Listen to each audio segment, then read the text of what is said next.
এই দেশটা হলো চোরের দেশ। এই দেশে গরিব মানুষের আপনার মতো আমার মতো লোকের খাওয়া নাই। আপনার বাপের 1 শতাংশ জমি নাই, আপনার ব্যাংকের 1 কোটি টাকা লোন নিয়ে দিয়েছেন, ওই যে অফিসারের লোকে ভাও করছেন।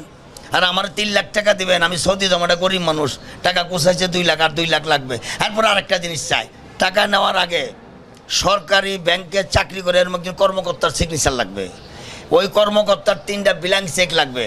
মানে যেটা বললাম, ওদের বাপ মার ফয়তার কাপড় সহ চায় ওরা।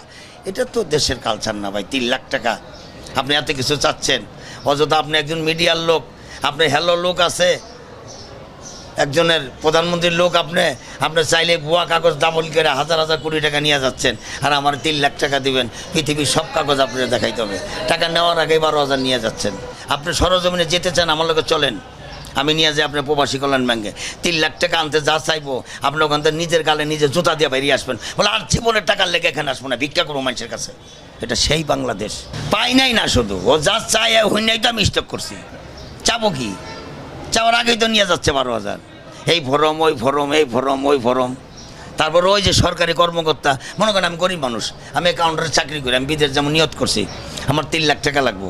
আমার তো সরকারি কোনো লোক নেই ভাই, আমার তো সরকারি কোনো অফিসার নাই, তাহলে আমি তো টাকাটা পাচ্ছি না। আর আপনি সরকারি একজন কর্মকর্তার ব্ল্যাঙ্ক চেক আপনি তো গভীরতা আত্মীয়তা ছাড়া দিবেন না, দেবে কেউ? তা আমার তো নাই। তাহলে শুধু শুধু মানুষকে হয়রানি করা, এই প্রবাসী কল্যাণ ব্যাংক দিয়া মানুষকে ধোকা দেওয়া না, এর সাথে চিটারি করে বলা, এই সমস্ত দুর্নীতি বন্ধ।